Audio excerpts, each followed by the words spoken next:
Hello guys, welcome back to my channel Pragya education society. Guys, आज हम लोग class 12 के बायोलॉजी के फर्स्ट लेसन का वेरी इंपॉर्टेंट ऑब्जेक्टिव क्वेश्चन पढ़ेंगे।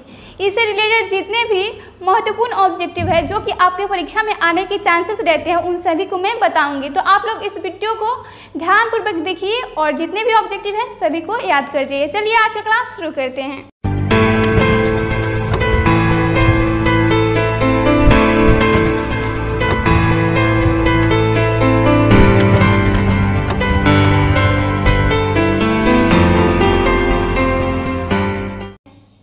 देखिए, पहला क्वेश्चन है, इसका नाम है आपका जीवों में जनन फर्स्ट लेसन का। देखिए, इसमें का पहला ऑब्जेक्टिव है, आम के फल में खाने वाला भाग है। आम का जो फल होता है उसमें हम किस भाग को खाते हैं? तो इसका राइट आंसर होगा आम के जो मध्य फल भित्ति होता है उसे हम खाते हैं। ऑप्शन नंबर बी राइट होगा, मध्य फल भित्ति। फिर देखिए अगला प्रश्न है, समसूत्री विभाजन होता है। समसूत्री विभाजन किस में होता है? तो इसका राइट आंसर होगा ऑप्शन नंबर ए, कायिक कोशिका में समसूत्री विभाजन होता है। ऑप्शन नंबर ए राइट होगा। अगला प्रश्न है, बिना निषेचन के फल बनाने की प्रक्रिया को कहते हैं। बिना फर्टिलाइजेशन के फ्रूट अगर बन जाता है तो उस प्रोसेस को हम क्या बोलते हैं? तो इसका राइट आंसर होगा, उसे हम पार्थेनोकार्पिक बोलते हैं। पार्थेनोकार्पिक यानी अनिषेक जनन, इसका हिंदी होगा अनिषेक जनन और इसका इंग्लिश है parthenocarpic. Option number B right होगा, पार्थेनोकार्पिक। अगला प्रश्न है, इसमें से किसमें आंतरिक निषेचन नहीं होता है? जो ऑप्शन दिया है उसके अकॉर्डिंग कौन ऐसा पक्षी है जिसमें कि आंतरिक निषेचन नहीं होता है? तो इसका राइट आंसर होगा, मेढक में आंतरिक निषेचन नहीं होता है बल्कि बाह्य निषेचन होते हैं। जितने भी जलीय जीव होते हैं उन सभी में बाह्य निषेचन होता है। ऑप्शन नंबर बी राइट हुआ कि मेढक में नहीं होता है आंतरिक निषेचन। अगला प्रश्न है, द्विखंडन एक प्रकार का। द्विखंडन एक प्रकार का क्या है? तो इसका राइट आंसर होगा, यह अलैंगिक जनन है जो कि अमीबा और प्रेमिशियम में होता है द्विखंडन की क्रिया। ऑप्शन नंबर बी राइट हुआ कि यह एक अनसेक्सुअल रिप्रोडक्शन है यानी अलैंगिक जनन है। अगला प्रश्न है, इनमें से कौन अंडेज है यानी जो पक्षी अंडा देते हैं उसमें उसका बताना है ऑप्शन। तो देख लीजिए कौन कौन है। ऑप्शन है एकिडना, कंगारू, गाय, इनमें से कोई नहीं। तो कंगारू और गाय तो अंडे नहीं देते हैं, वे एक जीव को जन्म देते हैं। तो इसका राइट आंसर होगा एकिडना। एकिडना अंडा देता है। ऑप्शन नंबर ए राइट होगा।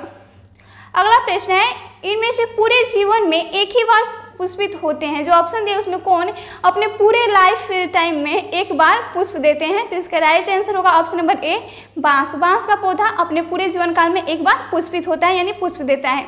अगला प्रश्न है, निम्नलिखित में कौन द्विगुणित है? जो ऑप्शन दिया उसमें कौन द्विगुणित यानी दुगुणित है वह? तो इसका राइट आंसर होगा ऑप्शन नंबर डी, युग्मनज यानी जाइगोट। जो नर युग्मक और मादा युग्मक के मिलने के फलस्वरूप होता है उसे युग्मनज बोला जाता है या द्विगुणित है। ऑप्शन नंबर डी राइट होगा। अगला प्रश्न है, किस फल का बीज चोल खाया जाता है? किस फल का बीज चोल खाया जाता है? तो इसका राइट आंसर होगा ऑप्शन नंबर डी यानी शरीफा का, लीची का और जायफल। इनमें से सभी का बीज चोल यानी जो मध्य फल भित्ति होता है उसे हम खाते हैं। ऑप्शन नंबर डी राइट होगा। अगला प्रश्न है, श्रम युग्मकी पाई जाती है। श्रम युग्मकी पाई जाती है किस में? तो इसका राइट आंसर होगा, शैवाल में श्रम युग्मकी पाई जाती है। ऑप्शन नंबर ए राइट होगा। अगला प्रश्न है, अनप्रजक निम्नलिखित में कौन है यानी अंडा देने वाला जीव कौन है? तो इसका राइट आंसर होगा सर्प, मगरमच्छ, मुर्गी यानी इनमें से सभी जो कि अनप्रजक है, सर्प, मगरमच्छ और मुर्गी। Option number D is right. अगला प्रश्न है, निम्नलिखित में से कौन शतीफल है? निम्नलिखित में से कौन शतीफल है? तो जिसका निर्माण अंडाशय से होता है उसे हम शतीफल कहते हैं और जिसका निर्माण पुष्पासन से होता है उसे हम अशतीफल बोलते हैं। तो शतीफल पूछा जा रहा है तो इसका राइट आंसर होगा डी, नारियल। नारियल का निर्माण वो अंडाशय जो उसका होता है वही फल के रूप में फल का रूप धारण कर लेता है। ऑप्शन नंबर डी राइट होगा, नारियल। फिर देखिए अगला प्रश्न है, मुकुलन द्वारा जनन किस में होता है? मुकुलन को द्वारा जनन किस में होता है? तो इसका राइट आंसर होगा ईस्ट में। ऑप्शन नंबर सी राइट होगा कि ईस्ट में मुकुलन द्वारा जनन होता है। और जो पेनिसिलियम होता है इसमें कोनिडिया के द्वारा जनन होता है और पैरामीशियम में विखंडन के द्वारा होता है। ऑप्शन नंबर इसका सी राइट होगा। अगला प्रश्न है, निम्नलिखित में कौन मिथ्या फल, मिथ्या यानी असत्य फल होता है। मैंने बताया कि जिसका पुष्पासन से निर्माण होता है उसे असत्य फल बोलते हैं, तो इसका राइट आंसर होगा सेव। सेव का निर्माण उसके पुष्पासन जो होता है बाह्य दल और दलपुंज होते हैं उसी से होता है। ऑप्शन नंबर ए राइट होगा कि सेव को हम मिथ्या फल या कूट फल या असत्य फल बोलते हैं। अगला प्रश्न है, इनमें द्विखंडन किस में पाया जाता है? जो ऑप्शन दिया उसमें द्विखंडन किस में पाया जाता है? द्विखंडन जो कि एक अलैंगिक जनन की प्रक्रिया होती है, इसमें जीव खंडन के द्वारा अपनी वृद्धि करते हैं, तो इसका राइट आंसर होगा ऑप्शन नंबर सी यानी अमीबा में द्विखंडन की प्रक्रिया होती है। ये जो एकोष्कीय जीव होते हैं जिसमें द्विखंडन की प्रक्रिया होती है, ये सभी जीव अमर होते हैं, यानी एकोष्कीय जीव अमर होते हैं क्योंकि ये स्वयं अपने में जनन कर सकते हैं, सो ये अमर होते हैं। अगला प्रश्न है, जेम्यूलस बनते हैं, जेम्यूलस किस में बनते हैं? तो इसका राइट आंसर होगा ऑप्शन नंबर बी, स्पंज में जेम्यूलस बनते हैं। ऑप्शन नंबर बी राइट होगा कि स्पंज में। अगला प्रश्न है, लीची का खाया जाने वाला भाग कहलाता है, लीची का जो भाग हम खाते हैं उसे हम क्या बोलते हैं? तो इसका राइट आंसर होगा बीज चूर्ण, लीची का बीज चूर्ण खाया जाता है। ऑप्शन नंबर डी राइट होगा। अगला प्रश्न है, बिना निषेचन के फल निर्माण को क्या बोला जाता है? बिना निषेचन के, एक क्वेश्चन था ऊपर भी तो वहाँ पर ऑप्शन था, ऑप्शन बदल कर देता है, ऑप्शन था वहाँ पर पार्थिनोकार्पिक, तो यहाँ मैंने बताया था उसका हिंदी क्या होता है? अनिषेक जनन, तो यहाँ पर अनिषेक जनन देख लीजिए कहाँ है, ऑप्शन नंबर सी राइट होगा कि अनिषेक जनन कहा जाता है, या फिर आप पार्थिनोकार्पिक भी बोल सकते हैं बिना निषेचन के अगर फल का निर्माण होता है तो। अगला प्रश्न है, निम्नलिखित में सही का चुनाव करें, यानी जो कथन स्टेटमेंट दिया है ऑप्शन में उसमें कौन सही है कौन गलत, तो सही का चुनाव करना है। तो देखिए ऑप्शन क्या है, स्पॉन्ज का जो स्पोर जो कि गलत है, पेनिसिलियम में जेम्यूलस जो कि पेनिसिलियम में जेम्यूलस नहीं बनता है वह स्पॉन्ज में बनता है, और शैवाल में कोनिड्रिया, शैवाल में कोनिड्रिया नहीं बल्कि पेनिसिलियम में कोनिड्रिया बनता है, और हाइड्रा की कलिका, हाँ हाइड्रा में कलिका बनता है, वह कलिका के द्वारा एक नए पौधों को जन्म देते हैं, तो इसका राइट आंसर क्या? ऑप्शन नंबर डी राइट हुआ कि हाइड्रा में कलिका, जो कि सही है। अगला प्रश्न है, ईख शुगर केन जिसे कहते हैं, ईख में ग्राफ्टिंग नहीं हो सकता है क्योंकि, ईख में ग्राफ्टिंग क्यों नहीं हो सकता है? तो इसका रीजन क्या हो सकता है? तो इसका राइट आंसर होगा क्योंकि उसमें वेस्कुलर बंडल जो होते हैं, संवहन तंत्र बोला जाता है जिसे वेस्कुलर बंडल, तो वह बिखरे होते हैं, इसलिए इसमें ग्राफ्टिंग नहीं होता है। जो संवहन बंडल होता है, पेड़ पौधे में दो प्रकार के जाइलम फ्लोएम होता है, तो जाइलम फ्लोएम को संयुक्त रूप से संवहन बंडल बोला जाता है, तो उसी को वेस्कुलर बंडल बोला है, तो वेस्कुलर बंडल उसमें बिखरे होते हैं, मतलब अलग अलग रहते हैं, इसमें ग्राफ्टिंग नहीं होता है, यही कारण है। ऑप्शन नंबर ए राइट होगा क्योंकि इसमें वेस्कुलर बंडल बिखरे होते हैं। अगला प्रश्न है, किसके लिए लैंगिक जनन जिम्मेदार है? किसके लिए लैंगिक प्रजनन जो होता है वह जिम्मेदार है? इससे क्या होता है? तो इसका राइट आंसर होगा कि द्विगुणित अवस्था को बनाने हेतु लैंगिक जनन जिम्मेदार है। द्विगुणित अवस्था जब नर युग्मक और मादा युग्मक के बीच फर्टिलाइजेशन होता है तो द्विगुणित अवस्था बनता है, तो इसके लिए लैंगिक जनन जो होता है वह जिम्मेदार होता है, इसका रिस्पॉन्सिबिलिटी होता है। ऑप्शन नंबर ए राइट होगा द्विगुणित अवस्था को बनाने हेतु। अगला प्रश्न है, पुदीना जैसे मिंट कहा जाता है, पुदीना कायिक प्रवर्धन करता है, पुदीना में किसके द्वारा कायिक प्रवर्धन होता है? तो इसका राइट आंसर होगा अतभूस्तरी, यानी शस्कर के द्वारा, अतभूस्तरी के द्वारा पुदीना में कायिक प्रवर्धन होता है। ऑप्शन नंबर ए राइट होगा। अगला प्रश्न है, कुकुर यानी कुत्ता जो होता है डग, उसका संभावित जीवन काल कितना होता है? कुकुर का संभावित जीवन काल कितना होता है? तो इसका राइट आंसर होगा 20 वर्ष होता है, 20 वर्ष। अगला प्रश्न है, शाख को वृंत पर लगाया जाता है, जो शाख होता है उसके वृंत पर लगाया जाता है, इस प्रकार ग्राफ्ट किए वृक्ष के फल पर किस पर निर्भर करेंगे? इस पर जो ग्राफ्ट किए वृक्ष होते हैं तो उसके जो फल होते हैं वे किस पर डिपेंड करेंगे? शाख पर या फिर वृंत पर? तो इसका राइट आंसर होगा वो शाख पर डिपेंड करेंगे, शाख पर डिपेंड करेंगे। ऑप्शन नंबर ए राइट होगा। अगला प्रश्न है, अगुणित कोशिकाओं के संलयन की प्रक्रिया को डैश कहते हैं। अगुणित कोशिकाओं को जब उसमें सिग्नेमी होता है, संलयन होता है, तो उस प्रोसेस को हम क्या बोलते हैं? तो इसका राइट आंसर होगा संयुग्मन, यानी सिग्नेमी, संयुग्मन उसे बोला जाता है। ऑप्शन नंबर डी राइट होगा। अगला प्रश्न है, डैश में पत्तियों के खंडों द्वारा कायिक प्रजनन होता है, किसमें पत्ती के खंडन के द्वारा कायिक प्रजनन होता है? तो इसका राइट आंसर होगा ऑप्शन नंबर बी कि ब्रायोफिलम एवं केचे चोए में, केले चोए में, ब्रायोफिलम जिसे कि पत्थरचाटा बोला जाता है। ऑप्शन नंबर इसका भी राइट होगा, पत्थरचाटा, ब्रायोफिलम एवं केले चोए में, जिसमें कि पत्तियों के विखंडन के द्वारा कायिक प्रजनन होता है। ऑप्शन नंबर बी राइट होगा। अगला प्रश्न है, रात में खिलने वाले फूल साधारणतः, जो रात में फूल खिलते हैं वह कैसे होते हैं? तो इसका राइट आंसर होगा वो साधारणतः छोटे होते हैं, रात में खिलने वाले फूल साधारणतः छोटे होते हैं। अगला प्रश्न है, उभयलिंगी प्राणी है। उभयलिंगी मतलब जिसमें नर और मादा दोनों जननांग उपस्थित रहता है उसे हम उभयलिंगी बोलते हैं। तो उभयलिंगी प्राणी कौन है? तो देखिए मुर्गी तो नहीं है, वह एकलिंगी है। सांप भी एकलिंगी है और फिर केंचुआ दिया है जैसे अर्थवर्म होता है तो वह द्विलिंगी होता है। ऑप्शन नंबर डी राइट होगा, केंचुआ द्विलिंगी प्राणी है। अगला प्रश्न है निम्न में से कौन द्विगुणित अवस्था है? जो ऑप्शन दिया इसमें कौन द्विगुणित अवस्था है? तो इसका राइट आंसर होगा ऑप्शन नंबर सी यानी युग्मनज जो कि द्विगुणित अवस्था है। ऑप्शन नंबर सी राइट होगा, युग्मनज जाइगोट। अगला प्रश्न है जन्म से लेकर प्राकृतिक मृत्यु के बीच की अवस्था को कहते हैं।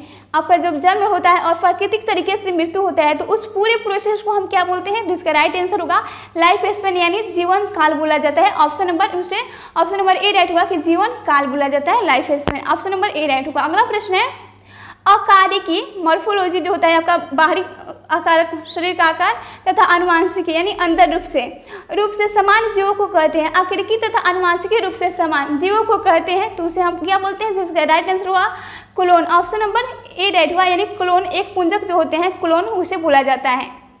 अगला प्रश्न है अमीबा में प्रजनन किस प्रकार का होता है? अमीबा में प्रजनन किसके द्वारा होता है? तो द्विखंडन के द्वारा। ऑप्शन नंबर डी राइट होगा, द्विखंडन के द्वारा होता है। अगला प्रश्न है पेनिसिलियम में प्रजनन होता है। पेनिसिलियम में प्रजनन किसके द्वारा? तो इसका राइट आंसर होगा डी, कोनिडिया के द्वारा पेनिसिलियम में प्रजनन होता है। हाइड्रा कलिका जो दिया है तो हाइड्रा में कलिका द्वारा होता है। विखंडन जो कि प्राइमेशियम और अमीबा में होता है और जेम्यूलस जो कि स्पंज में होता है। सबका याद रखिएगा। अगला प्रश्न है मासिक चक्र किस में होता है? मासिक चक्र किस में होता है? तो इसका राइट आंसर होगा ऑप्शन नंबर डी यानी बंदर कॉफी जो कि बंदर का एक प्रजाति है जो पहले आदि मानव के रूप में था सब और फिर मानव यानी इनमें सभी में मासिक चक्र होता है। अगला प्रश्न है निम्नलिखित में किस में ओस्ट्रल साइकिल नहीं होता है? ओस्ट्रल साइकिल यानी मध्य चक्र यानी चौपहिया जानवर में यह सब पाया जाता है। ओस्ट्रल साइकिल यानी इसे मध्य चक्र बोला जाता है। तो इसका राइट आंसर होगा सी यानी बंदर में मध्य चक्र नहीं होता है और गाय भैंस और कुत्ता में मध्य चक्र होता है। इसका राइट आंसर होगा कि बंदर में मध्य चक्र यानी ओस्ट्रल साइकिल नहीं होता है। ऑप्शन नंबर सी राइट होगा। अगला प्रश्न है निम्नलिखित में कौन द्विलिंगी नहीं है? यानी जिसमें नर और मादा दोनों उपस्थित नहीं है, द्विलिंगी नहीं है। तो इसका राइट आंसर होगा कुत्ता जो कि द्विलिंगी नहीं है। ऑप्शन नंबर बी राइट होगा। अगला प्रश्न है निम्नलिखित में किस में युग्मक स्थानांतरण के लिए जल की आवश्यकता नहीं होती है? तो इसका राइट आंसर होगा जिम्नोस्पर्म। जिम्नोस्पर्म में युग्मक के स्थानांतरण के लिए जल की आवश्यकता नहीं होती है, बाकी शैवाल और ब्रायोफाइटा टेरोफाइटा इन सभी के लिए होती है। अगला प्रश्न है भ्रूण के विकास की क्रिया को कहते हैं। भ्रूण के विकास जब होता है तो उस क्रिया को पूरे प्रोसेस को हम क्या बोलते हैं? तो इसका राइट आंसर होगा इम्ब्रोजेनेसिस। इम्ब्रोजेनेसिस उसे बोला जाता है, भ्रूण उद्भव जिसे कहते हैं इम्ब्रोजेनेसिस। ऑप्शन नंबर सी राइट होगा। अगला प्रश्न है युग्मक के संचयन को कहते हैं। युग्मक के संचयन को क्या बोलते हैं? तो इसका राइट आंसर होगा शिग्नेमी कृषि। शिग्नेमी कृषि उसे बोला जाता है युग्मक के संचयन को। अगला प्रश्न है इनमें से कौन एक लिंगी नहीं है? ऑप्शन दिया है उसमें कौन एक लिंगी नहीं है? तो इसका राइट आंसर होगा एक लिंगी नहीं है तो केंचुआ जो कि द्विलिंगी होता है केंचुआ। अगला प्रश्न है मानव युग्मक में गुणसूत्र की संख्या है। मानव युग्मक में कितने गुणसूत्र पाए जाते हैं? तो इसका राइट आंसर होगा 23 गुणसूत्र पाया जाता है। अगला प्रश्न है किसमें आंतरिक निषेचन होता है? आंतरिक निषेचन किसमें होता है? तो इसका राइट आंसर होगा आवृतबीजी में आंतरिक निषेचन होता है, आवृतबीजी में। अगला प्रश्न है निषेचन तक की क्रिया में ओव्यूल विकसित होकर बीज बनाता है, जबकि कार्पेल से क्या विकसित होता है? तो इसका राइट आंसर होगा पेरिकार्प विकसित होता है। ऑप्शन नंबर बी राइट होगा यानी निषेचन तक की क्रिया में ओव्यूल यानी अंडाशय जो होता है वह विकसित होकर बीज बना लेता है, जबकि कार्पेल से क्या विकसित होता है? तो वो पेरिकार्प विकसित होता है। ऑप्शन नंबर बी राइट होगा। अगला प्रश्न है निम्नलिखित में कौन अंडज नहीं है? अंडज यानी जो प्राणी अंडा देता है उसे अंडज बोला जाता है, जो नहीं देता है उसे अंडज।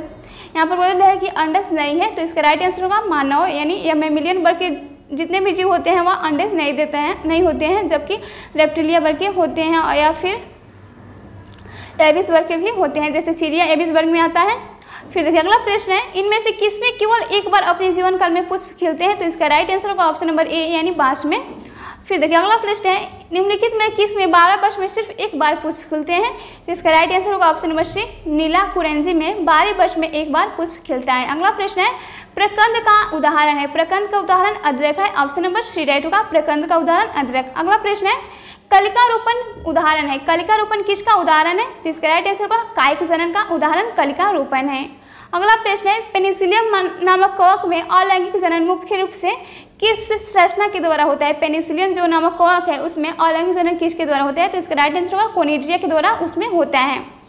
अगला प्रश्न है, इनमें कौन ठहरे हुए पानी में उगकर जल खींच लेता है? ठहरे हुए पानी में उगकर जल को उसके जितनी भी ऑक्सीजन होता है उसमें तो वो खींच लेता है। तो इसका राइट आंसर होगा जलकुंभी, जो कि ठहरे हुए पानी में जितने भी ऑक्सीजन होते हैं उन सभी को अवशोषित कर लेता है।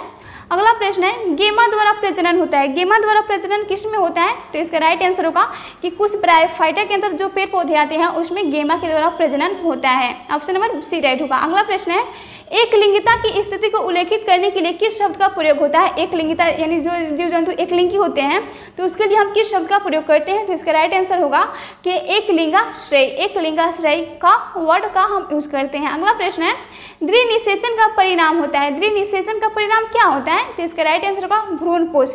जब द्विनिषेचन की क्रिया होती है तो भ्रूणपोष का निर्माण होता है जो कि भ्रूण को पोषण देता है। अगला प्रश्न है, बीजाणुओं द्वारा जनन करने वाले पौधे जैसे मर्श फंड सामान्यतः किस समूह में रखे जाते हैं?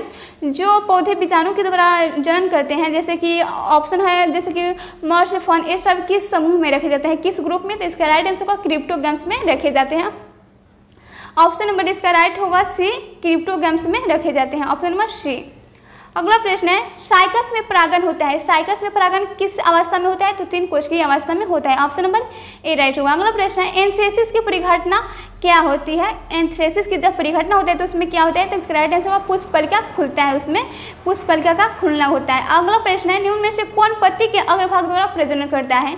तो इसका राइट आंसर होगा option number a working fern, जो कि पत्ती के जो अग्रभाग होता है उसके द्वारा वह जनन करता है। अगला प्रश्न है, आलू के कंद में आंखें होती हैं तो उसे हम क्या बोलते हैं? तो कक्षस्थ कलिकाएं उसे बोला जाता है। ऑप्शन नंबर सी राइट होगा, कक्षस्थ कलिकाएं बोला जाता है जो आलू में आंख होती है।